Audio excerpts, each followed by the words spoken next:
Hello and welcome to Sports Talk, yet another edition. It is Saturday, January 28th, 2023. I'm Daniel Blake. Thank you so much for joining me. It seems crazy that this is the last Saturday of the month.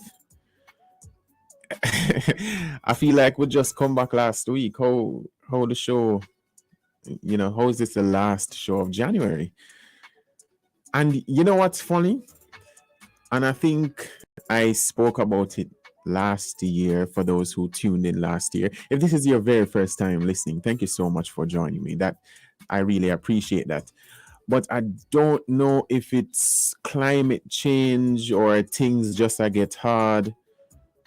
But January gone pretty quick when I realize that. Or it's just me. Let me just say. Maybe it's just me. But January moved pretty quickly. Because remember, Christmas season did done pretty quick too. So I don't know. But I'm truly grateful to be here and to keep your company up until 2 o'clock. We have yet another great show. Long serving JFF press officer, multi award winning sports reporter Earl Bailey. I had the chance to speak with him to talk about his experiences in the role, some stories with the reggae boys and the reggae girls, interesting stories about Captain Horace Burrell, the late JFF president. So much information that Earl had to share. So after the 1:15 break, you will hear that interview. So stay with us as we hear from Earl. Remember that you can interact with me on YouTube and Facebook in the comments. So if you're watching live, thank you so much for joining me. Alvarina, already see you bigging me up, so thank you so much. So if you go on YouTube and Facebook, the comment section is there. Anything that you hear throughout the course of the show, if you just want to leave general comments or questions, I am free to answer them. Post those in the comment section. Or if you want to do it via WhatsApp, that is fine as well. That's 876-997-3125. 876-997-3125. I will try my very best to read as much as possible. And remember, you can listen to the show on the go. Please don't make me keep you at home if you have errands to run or anything like that. You can listen on the go. So go into your smartphone as long as you have data or Wi-Fi. Go in your Google Play or Apple Store and download the Love 101 FM app, and you can listen live there. So you can do the errands and you can go outside. Don't have to just listen to your radio. If you want to do that, that's fine. But if you want to be on the go and listen, not a problem at all. You can also go in your internet browser, love101.org, and we're right there as well. So expecting another great show. So thank you for staying with me for again. If this is your first time listening or watching, truly appreciate it and hope that you come back again next week. And for everyone who tunes in, week out, I appreciate your company. All right, so we're going to get into my monologue for this week very shortly. But as you know, I love to start off with the sports bits, which is the mini sports report. So let's start off with, I wouldn't even call this track and field. But sprint legend Usain Bolt says he will always love Jamaica despite his ongoing issue with investment firm Stocks and Securities Limited. Now, the major alleged fraud case has seen Bolt's account lose reportedly over 2 billion Jamaican dollars. It hurt me every time I read it. However, speaking at the launch of the Gibson McCook relays, Bolt says he will always try to uplift Jamaica no matter what. He also revealed that he's trying not to think about it too much because it is a stressful situation. By the way, before I continue, Bolt never need to show up to the Gibson relay launch. He didn't, especially with all that's going on, all the questions that him would have get, and him still decide to show up. He said he made a promise to the Gibson McCook Relays team. He kept his word. He showed up. He made his statements, and not only that, after he took questions from journalists asking about the situation. That just shows what kind of person he is. And he could have avoided it. He could have said to the Gibson Makuk team, look, I don't want to be out in the public right now. I can send in a video or something like that. But he promised to be there. He showed up, and it just further proves that he truly doesn't deserve this. Not that the other people deserved it, but just for all that he's done to keep his word and answer all that, still so sad. But the Racers Grand Prix, which Bolt helped make popular, is scheduled to make a return this summer. The meet, which was first held in 2016, has not been held since 2019 due to the coronavirus pandemic. However, Bolt's former coach and president of Racers Track Club, Glenn Mills, announced earlier this week that it will be held on Saturday, June 3 at the National Stadium. Jamaican stars Sharika Jackson and Hansel Parchment, have already been confirmed for the event. Now, Reggae Boys captain Damian Lowe has joined Reggae Boys captain Andre Blake at Philadelphia Union for the 2023 Major League Soccer season. The 29-year-old defender spent last season with Inter Miami, where he helped them to the MLS playoffs. However, he was acquired in the trade by the Union, who lost in the final last season. Lowe says he's happy to make the move and hopes to win the title this season. Now, West Indies legend Brian Lara will work with the team as a performance mentor and is joining the squad in Zimbabwe ahead of their 2-test series, which begins next week. Cricket West Indies says he'll be involved with all the West Indies national teams and the National Academy.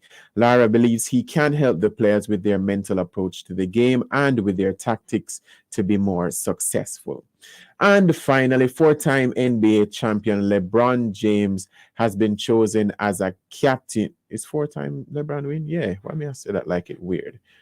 4-time NBA champion LeBron James has been chosen as a captain for the All-Star game in February. The 38-year-old will make his 19th All-Star appearance, equaling Kareem Abdul-Jabbar's record for most selections in history.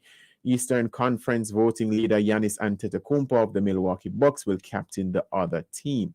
This is the 6th year that the NBA has used the captain format for the All-Star game, and James has been a captain every single time and has never lost, taking a 5-0 record into this year, beating Antetokounmpo's teams in 2019 and 2020. But for the first time, James and Antetokounmpo will pick their teams shortly before the game in Salt Lake City, a newly announced twist and a departure from the past years, which saw the captains pick the teams a week or two in advance of All-Star Weekend. So that is your sports bits for this week.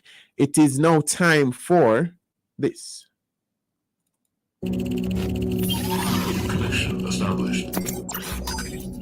It's time for Daniel's weekly monologue. I'm Ariel Brown Blake. I'm Dave Blake. I'm Hope Blake. I'm David Blake. And it's time for the Danielog. The Danielog. The Danielog. The Danielog. I will love it. And I think I deserve it. So, I remember during my competitive days as a student athlete, which didn't last very long, by the way, and I wasn't super successful, hence why I'm here hosting a sports talk show. But I remember, I think it was a cricket match. During the week, I was thinking about it, and I thought it was football, but it was cricket. We showed up for a match that we were supposed to play, and the other team just didn't come. So we were waiting. So, for example, the match was to start at 10 a.m. We got there at 9:30, thereabout. 10 o'clock comes, we don't see the team. 10:30 come, we don't see the team. 11 o'clock. And then we find out that there's no game. So Daniel, who was very disappointed at the time, had to return to class. Wah, wah, wah. But I was thinking about the entire situation, and the coach was mad and everything, and it was understandable, especially for the entire team. We trained the entire week for the match. Uh, Refreshments were bought. We didn't have a designated school bus, so we had to rent a bus to and from the match. And for another team to not fulfill their fixture was infuriating. But it was 2005, 2006. So even though it could have been communicated, it wasn't the technology age. I'm not trying to make excuses for them. I don't even remember which school. But cell phones weren't a very super accessible thing at the time.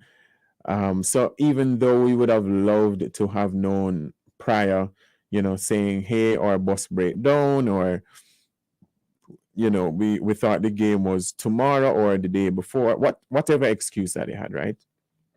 We would have loved that call long before, so we wouldn't have wasted our time. But that was 2005, 2006.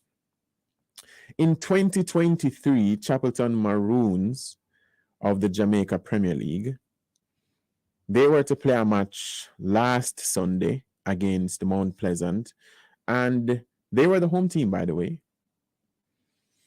Mount Pleasant traveled all that way from St. Ann to Clarendon, which could be an hour, hour and a half, maybe even 2 hours, depending on the route. And Chapelton Maroons just didn't show up for the game. Apparently, they had players who were injured, players who said that they were unavailable, but Mount Pleasant and the referees and the match officials, all those people didn't find out until they realized Chapelton Maroons weren't coming. So since then, they've been fined $200,000 and docked 6 points.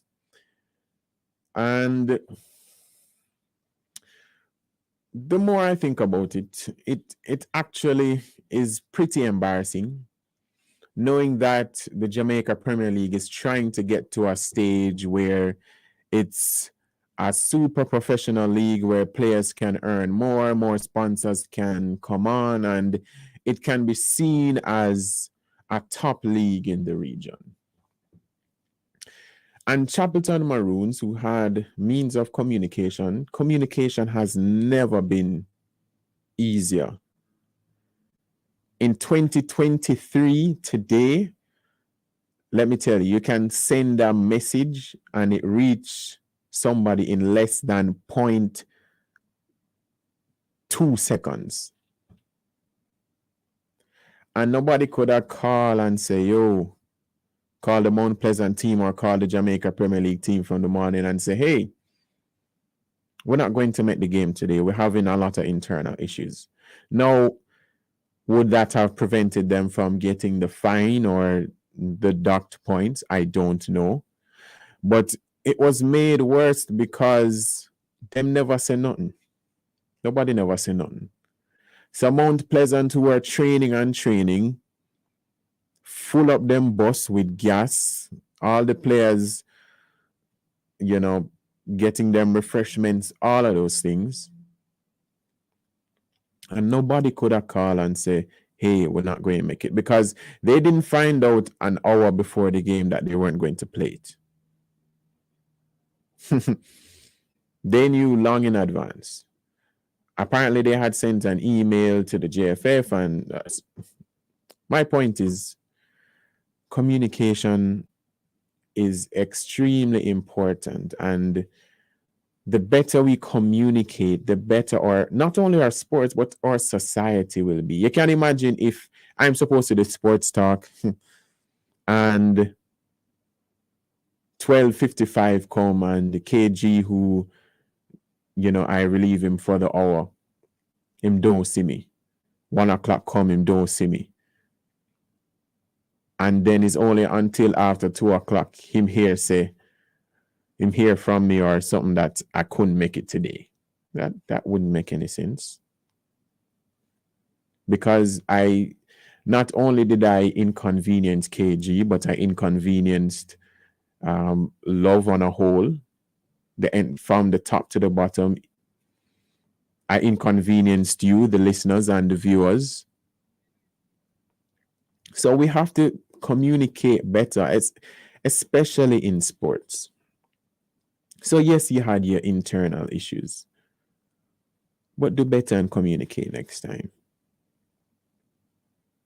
And please, for all the other sports teams, not just football, everywhere else, if we're not going to make a fixture or on finding difficulties, just communicate.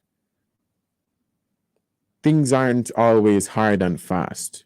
People can use their discretion and try and work things out, because we are all human beings at the end of the day. We all have lives, and we can work things out. So communicate. And by the way, don't beholden, they play Chapelton Maroons tomorrow at Drax Hall. So go to the game at your own peril, if there is a game. Hopefully there is a game. Hopefully. That was my monologue for this week. Someone who has seen everything related to football and sports in general in Jamaica, JFF press officer and the multi-award winning sports journalist and reporter, Earl Bailey. We will hear from him after this break.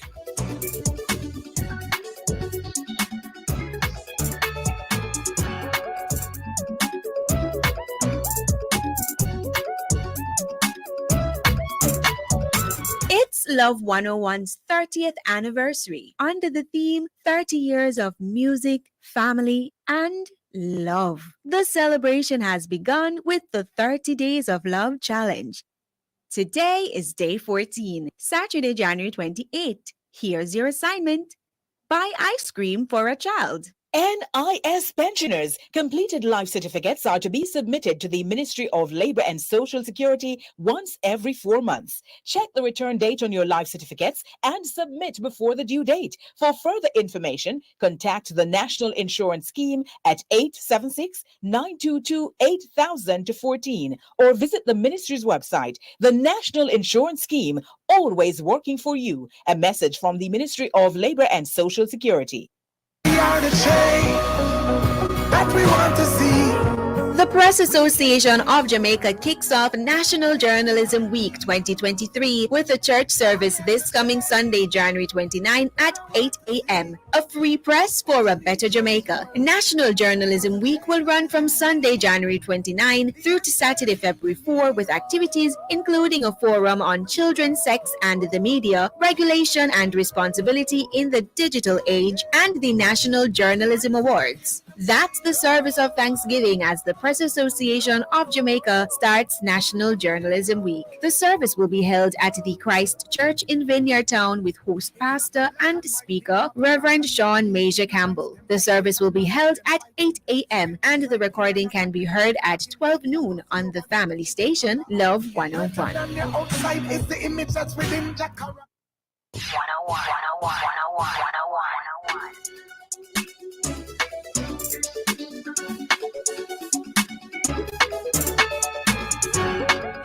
Welcome back to Sports Talk right here on Love 101. It is 1:20 p.m. Here in Kingston, Jamaica, wherever you are listening around the world.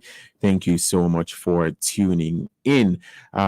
Gene Watson, thank you so much for tuning in as well on YouTube and Facebook. Angela from Uaton has sent in a message asking who won the People's Choice Award at the RJ Glena Sports Awards. I believe that was Nicholas Hamilton of Harborview, his goal in the Jamaica Premier League. So he won the People's Choice. Sherika Jackson. Shelly-Ann Fraser Price was named National Sportswoman of the Year. Sherika Jackson was the runner-up. That's what I was going to say. I should have make it sound smooth so it never sound like I made a mistake. And also Rashid Broadbell.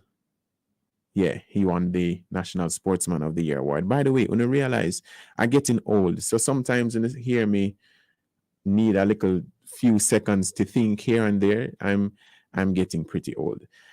Somebody who I don't want to say is old, but his experience in sports and media is long ranging, and that is Earl Bailey, press officer for the Jamaica Football Federation and multi-award winning sports reporter, has worked for such a long time, from 1993, I believe he said. Yeah, Earl has been around for a long time. I've had the pleasure of working with Earl previously, and his knowledge and his overall skills base, everything is quite astounding. So I had the pleasure of speaking with him just to talk about his experiences as the JFF press officer, about some stories about the late Captain Horace Burrell, president of the JFF. We all know him as this strict individual who got the job done, but Earl had some very interesting stories. His role, how it has changed because social media and technology has changed from when he first became press officer back in 1999. So he has a whole lot of stories, a whole lot of insight, and because he doesn't just do football, he has a wide track and field knowledge base as well. So I asked him some topics on track and field as well. But first, I wanted to find out how he got involved in sports journalism. Do journalism as a course. I didn't do any journalism at all. But I have a sports background, a sporting background. I did my tertiary education in Cuba, and physical education and sports. All the Olympic sports, I studied them, I went through them. I cannot do most, but at least I learned the rudiments, and I'm able to describe and to analyze and to look at them, to talk about them. And that's the important thing. And then in the 90s, Mr. Helps, who is now at the Observer. I think he's at the Observer. At that time, he was at the Observer too. He left, went to the Gleaner, back at the Observer now. But we became friends, and I was no writer, but I spoke a good line when it comes to sport. And he said, "Why don't you write it down, give it to me? I'll get somebody to type it, and we probably can use it in the papers." That's the start of the Jamaica Observer, the early 90s. So I started to handwrite my ideas, my little stories, and he would take it to the Observer and get the typist to type it. And I would see it in the paper. Oh my gosh, can you imagine seeing my article in the paper for the first time? But after a while, he started giving me a byline, put my name to it, and so forth. So I owe a lot of my quote unquote journalism venture to H.G. Helps, who gave me the start at the Observer. And then, of course, I branched out. People like Mr. Kraskill gave me an opportunity at RJR. And from there, here I am. So it has been now from 93, 94 to now. I've been doing that. Yeah, the 94 I was born, so you've been doing this a very long time. So fresh like a daisy, man. You're a freshman. Fresh. So you've done this for a while and you've been very successful. So how did you manage to get into that press officer role with the Jamaica Football Federation?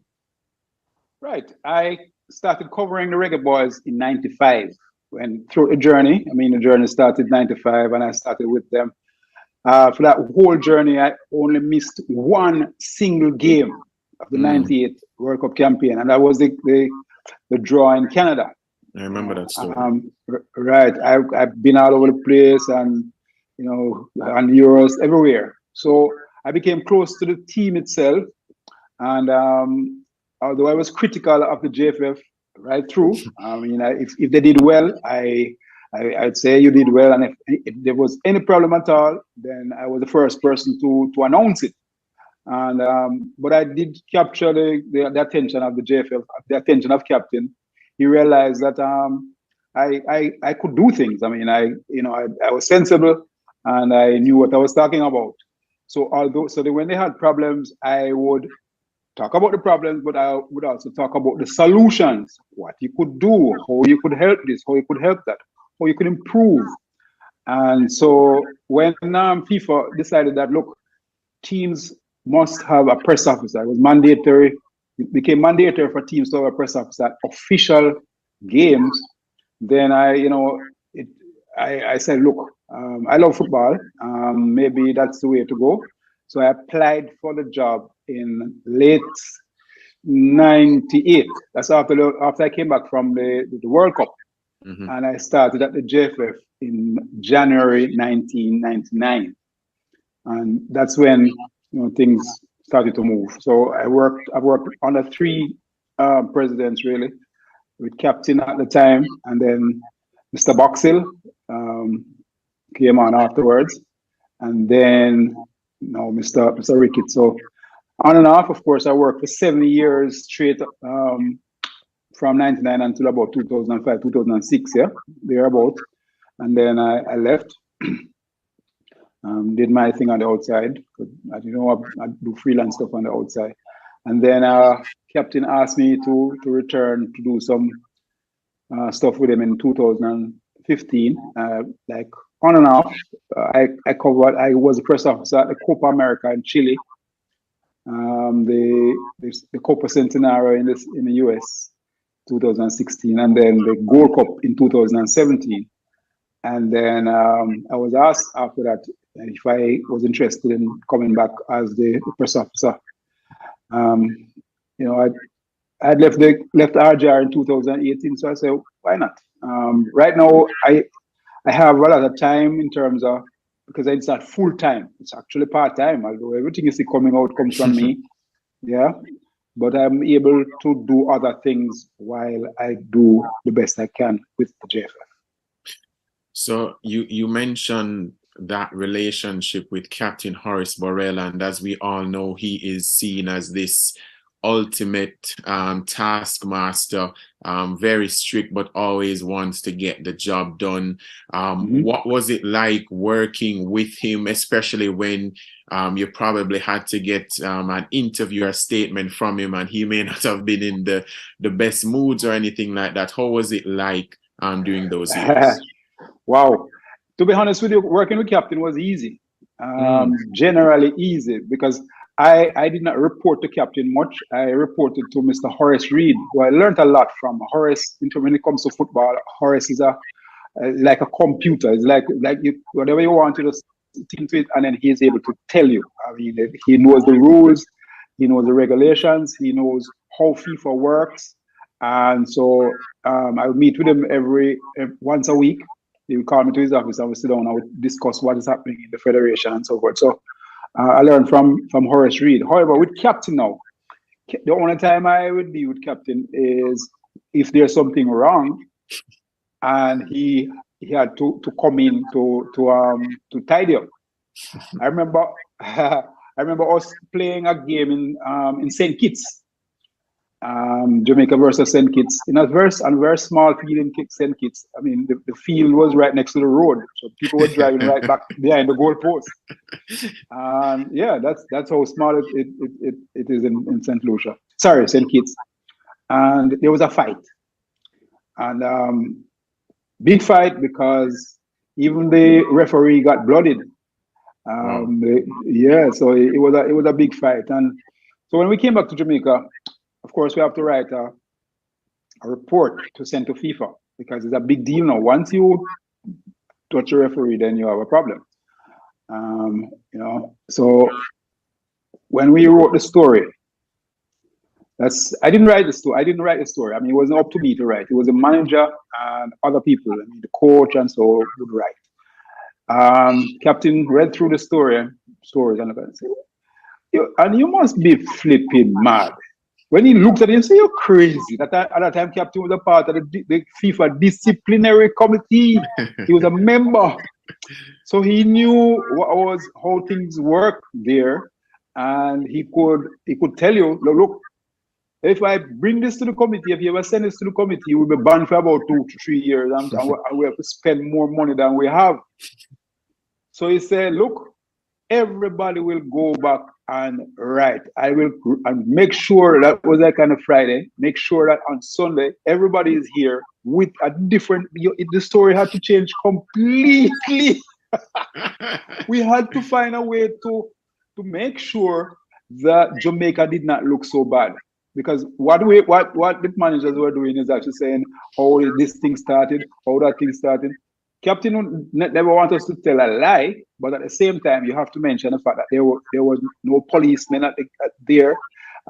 People could walk off the field onto the walk off the road onto the field. You had to make it look like it was a free for all. Yeah. And yeah, it was a free for all. And when we finished, he said, yes, that this is what a report to FIFA must look like, because if it doesn't, if you ever tell everything and say, boy, you do this and you were involved and you're in a fisticuff with the referee and all that, no, then you probably won't play for a long time. The players won't play for a long time, and Jamaica would have a really, really bad name. When he came back, when we sent to FIFA and came back, we were equal with St. Kitts. Jamaica paid a small fine.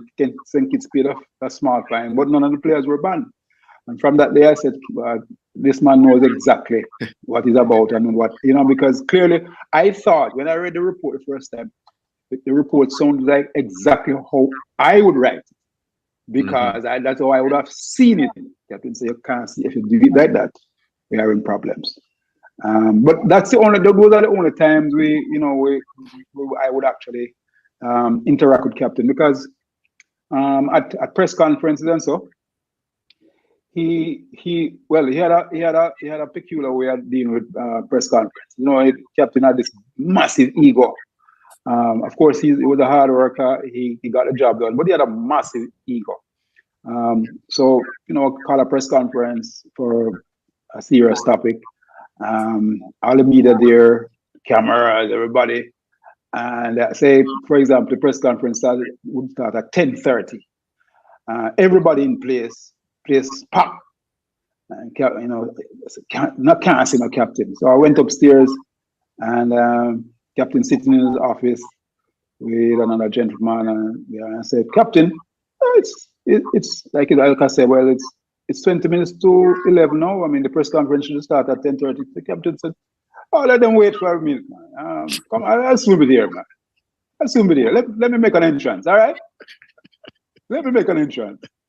And he stayed there 5 more minutes while I'm at the door huffing and puffing, because I am a journalist. I know people have, you guys have other things to do. And then he was there talking and smiling, and every now and then he would look at me and smile, knowing that I was huffing and puffing, but he didn't care. And then he would, of course, in his immaculate suit, he would walk down and walk through from the back, and everybody would look at him, hey, Captain, and he would go and sit and smile, and that is how he was. He wanted to be seen as the man in charge, and he was seen as the man in charge. But he was good for the football, and of course he's missed. Earl Bailey telling some stories there about the late JFF President Captain Horace Burrell. More stories and insight from Earl right after this break. So stay with us right here on Love 101 on Sports Talk.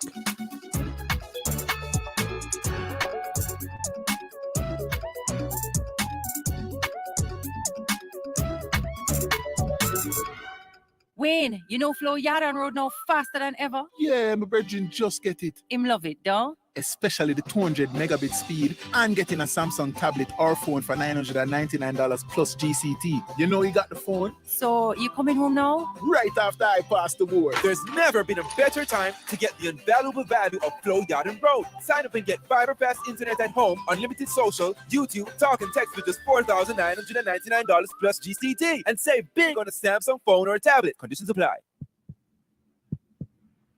Hey everybody, I'm Ashley. I'm Jakal. I'm Victor. I'm Chantel. And we are The Pulse Podcast.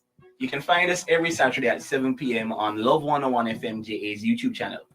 Yes, 7 to 8 p.m. And ensure you follow us on social media, Twitter, TikTok, and Instagram at The Pulse Podcast JA.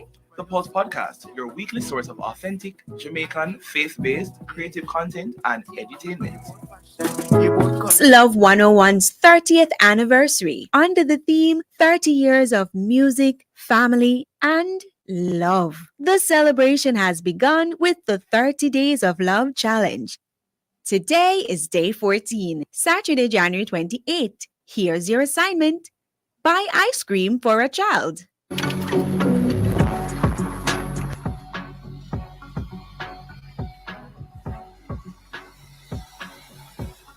My mommy. Okay, be safe. I will. Okay. All right, bye. Bye.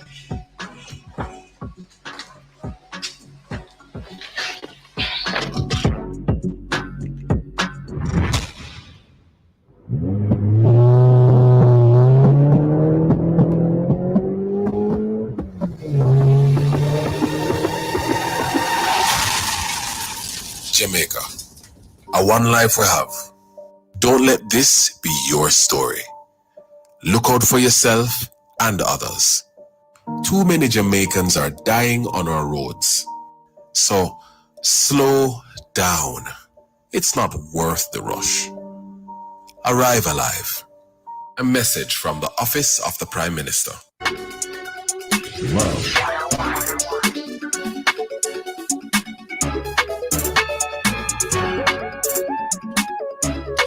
Welcome back to Sports Talk here on Love 101. JFF press officer and multi-award winning sports reporter Earl Bailey. We've been hearing from him. He has, given us the story about how he got into sports journalism, working with the JFF as press officer.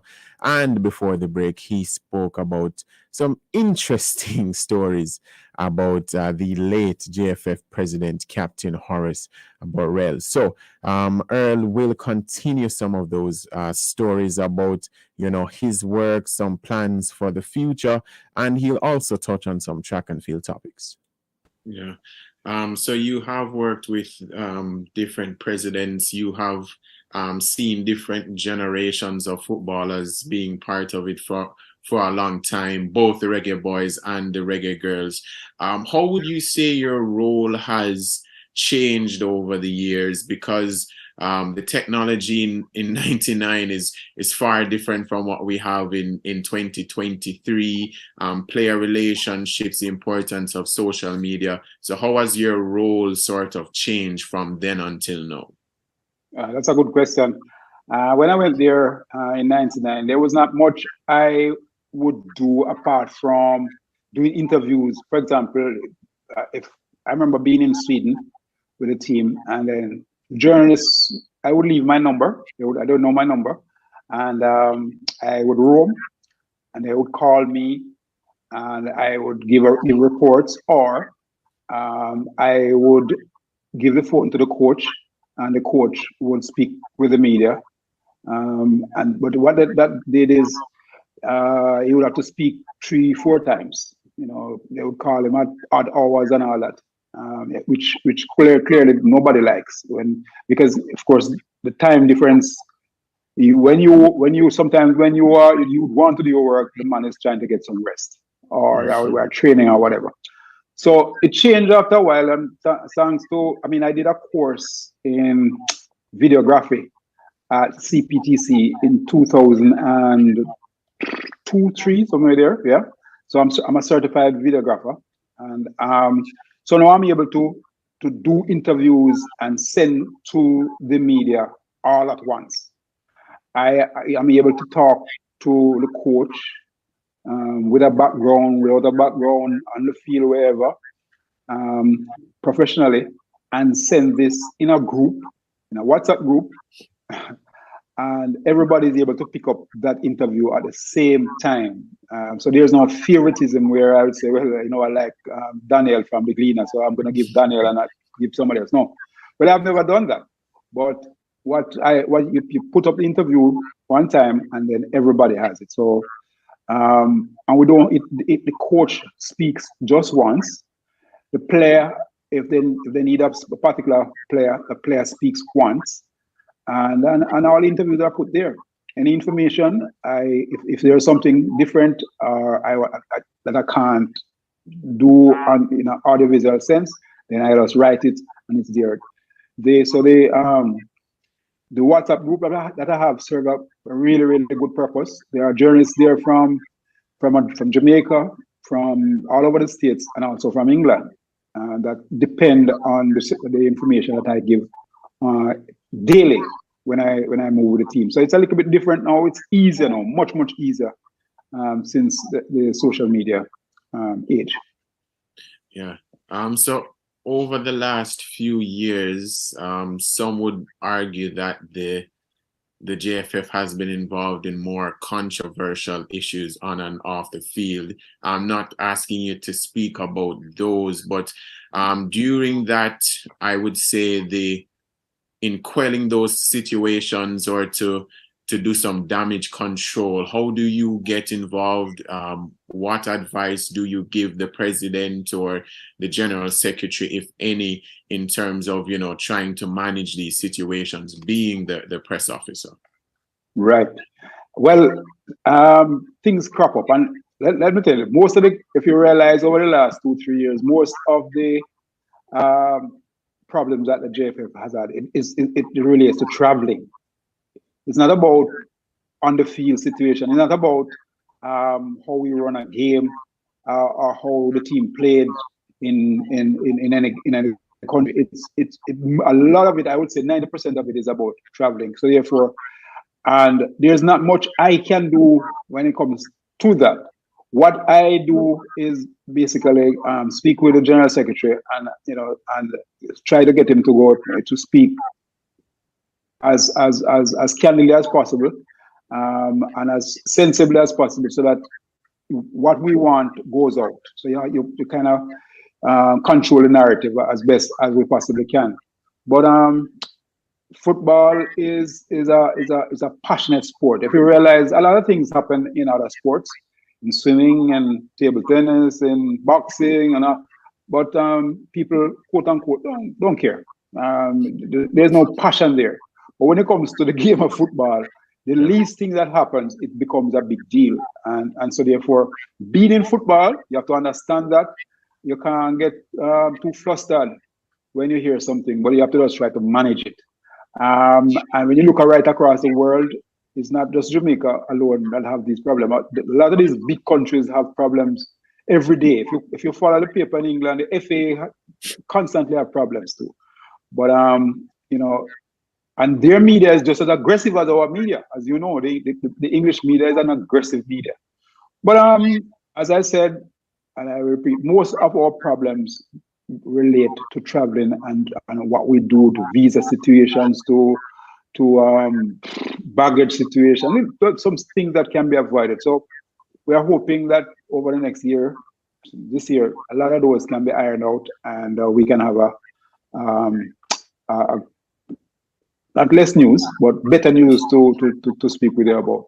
Of course, there are positives along the way. I mean, the women have qualified,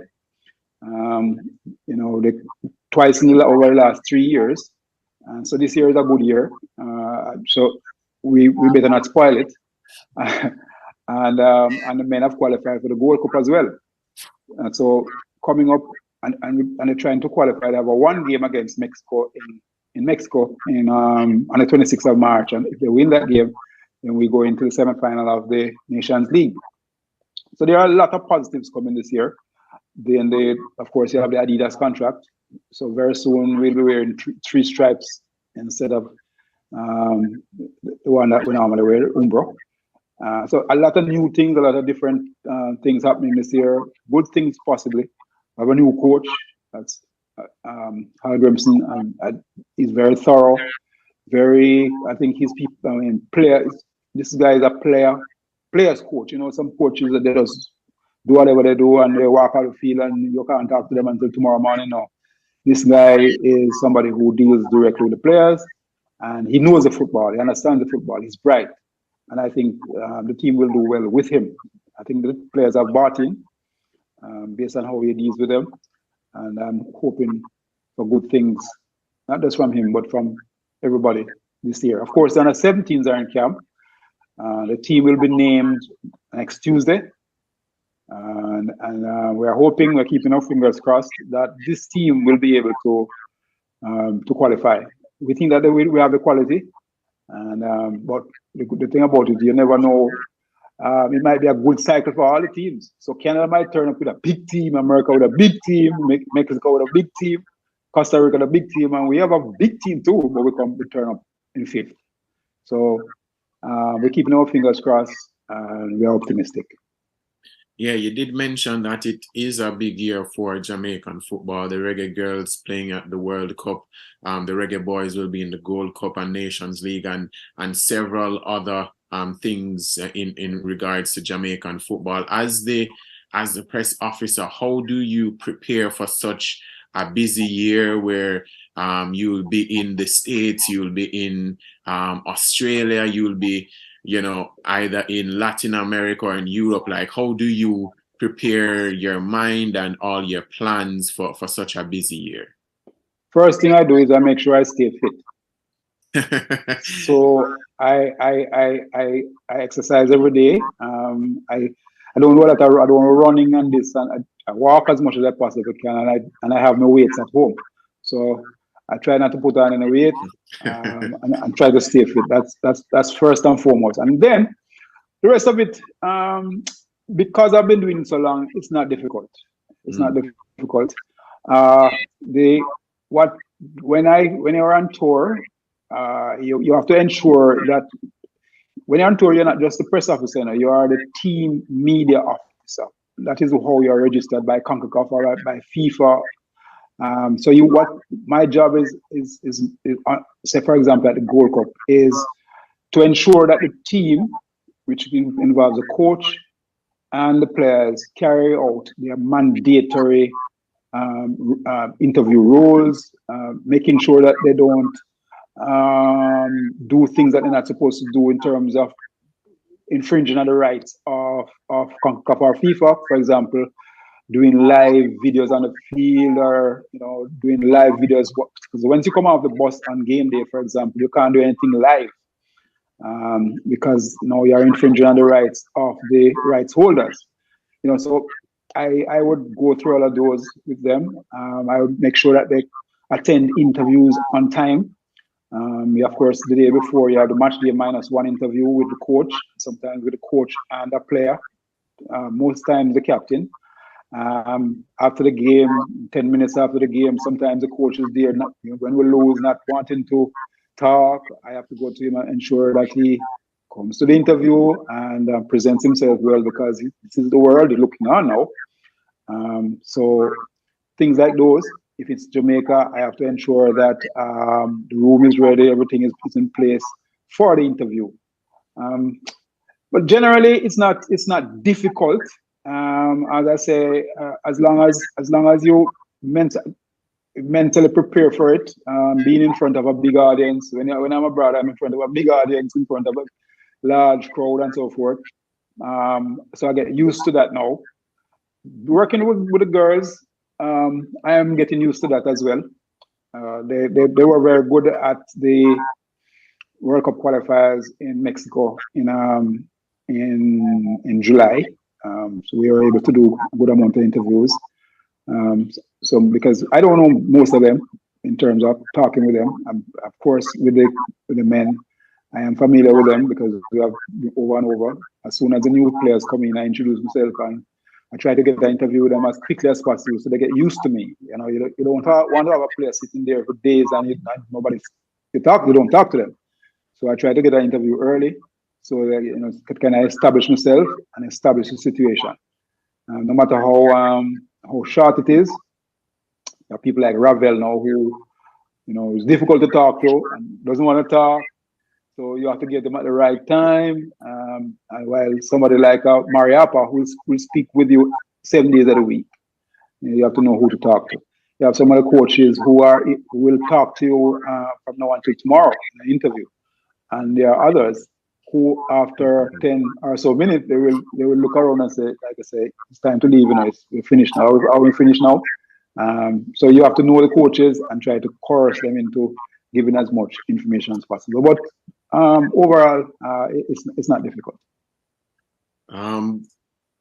Since you've been doing this for a very long time, is there a particular country or experience that you look back on and say, wow, I would love to do that again, or it's just a memory that will always stick with you? Wow.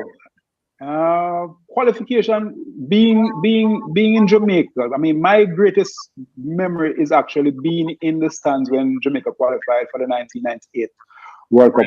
Having been with them and traveled with them and taking licks with them all over the place, and and you come back, because at one stage it looked. I mean, the whole campaign looked lost. At one stage we were in fifth position, with fifth or sixth position with very few points, until people like Dan Burton, Paul Hall, and Fitzroy Simpson came along, and the whole atmosphere changed when we started to win one love, and it draw 0-0 or 1-1, and that made a heck of a difference. Now these guys I will always respect. Without them, I don't think we qualified. I don't think we would have qualified. So there you go. But that to me would be my greatest memory, being with the team. Of course, being at the World Cup in '98 as well, as prior to going to the JFF. I covered the World Cup in '98 for the Jamaica Observer, myself and Nodley Wright. So there are a lot of memories that I have. I mean, I could write a book. I've been to 40, not just football though, because I covered the 2000 Olympics as well. I was at the 2006 Commonwealth Games. So I've been elsewhere with track and field as well, because I am, to be honest with you, I am more knowledgeable in track and field than I am in football. I've been to 43 different countries. So that says a lot in terms of the traveling and my experience. Yeah, I do want to pick your track and field brain, being one of the best journalists and analysts. You've also done some coaching there as well. Over the last year or 2 years, we've seen a lot of our top junior athletes deciding to go pro, like the talented Clayton twins, Kerika Hill most recently. There are mixed reviews on the situation, but what are your views in terms of our teenagers who shine at champs deciding to forego their final 2 years to go professional? Listen, there are going to be hits and misses in everything. If you look on a tree outside, there are going to be oranges, no matter how fit and rosy the orange look, or an apple. Some of them are going to fall along the wayside. Some of them nobody's going to eat them. Some of them will be picked, some of them will fall off. It's the same thing in track and field. No matter how good you see them as a junior, some of them are not going anywhere. I mean, the best of them will be in high school. So it's just a small percentage of them who are going to do well after leaving high school. So if the decision is made between themselves and the parents, of course, a lot of these parents don't know what to do. So I hope they have good mentors. But if the decision is to go pro early, I don't have a problem with it, because you never know. Maybe the best part of you is actually in high school. Maybe when you try to go pro in 22, when you're 22, 23, you don't have it anymore. You're finished. And one injury and the whole thing is done.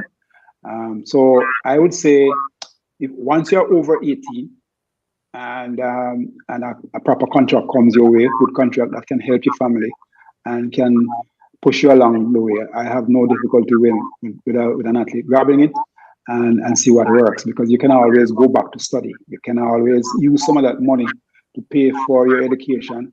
You can study part-time. whatever it is. And if it works out for you, where you start to make good money, of course, you make good money up to 30. You put the money away, you go back to study, and you can change the profession after. So I have no qualms, no difficulty with those athletes who are turning pro early. I know that you have been one of the champions of the cause in terms of our high school coaches not overworking our athletes. I remember you pushing that class 3 argument for a very long time. And it's still valid. It's still valid. I know it's still valid. I want to know if you think that the coaches are doing a better job at protecting the athletes, or do you still think that work needs to be done? I still think so, because the coaches are still trying to win, and that's what keeps them in their jobs. So it's not really development, although they are thinking that, look, everybody will be developed. Everybody that passes through my hand will move on to be the next XYZ. I don't want to call names, but look, when a class 3 athlete runs, I mean, say 10-6 at 10-7, I don't expect them to do well at 20-year-old, 21, 22, 23, to be honest with you, because I just think that the coach had to do too much, and the athlete had to do too much to run so fast at 14 years old. It just so happened that with the girls, it's not so bad. For whatever reason, physiologically, it doesn't affect them that much, where you can see a girl in class 4, and she runs well in class 4, runs well in class 3, class 2, right through, and then when she go to college, she runs well in college, and after college, she continues to run well. VCB and a lot of them like that. With the men, it's not like that. Most of our good guys are those who were either lazy during their champ time, or started late, or they were not at a school that was trying to win champs. So they weren't under any major pressure. Most of those who come from schools trying to win champs over the years, the JCs, the KCs, the Calabars, and so forth, they don't go on much. They don't do much after that. So I urge them, make sure you get that degree. Finally, it is a world championship year. Last year we saw some records almost breaking. We saw some fantastic races from some of our Jamaican athletes, particularly our women. Is there any potential matchup or record going that you're looking forward to this year? Yeah, I'm looking for Sharika to go very close to the 200-meter world record. She just started to sprint. She just started to sprint. She used to run the 400 meters. Although I said the 400 meters is a long sprint, yeah, but the technique and the tactics in the 400 is completely different from when you run a 100 and a 200. She has the strength. She's learning to sprint now. She's going to get faster. She's getting mature now, and she has a long time to get even better and better. But I think this year she will be dangerous. I think she goes very close to, if not break, world record in the 200 meters. Shelly will continue to run fast because she's Shelly. She knows how to condition herself. She knows how to keep herself going. And she's as hungry at her age as she was at 23. Mm-hmm. Look at her, talk to her, and you realize what I'm talking about. Shelly is great. I call her the great Shelly and Fraser Price. So those two, yes. With Elaine still has something to prove. Although, gosh, I love Elaine. She double Olympic champion twice. So Elaine is also great. But I think she has more to give. I think Elaine, based on her speed and her qualities, she has more to give. So last year wasn't a good year for her. She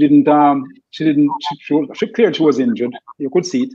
So I'm thinking that this year she will prove herself. This year she will step out of that shadow that she was in last year and prove herself. So it's really, really big things, new things ahead for Jamaica, big things ahead.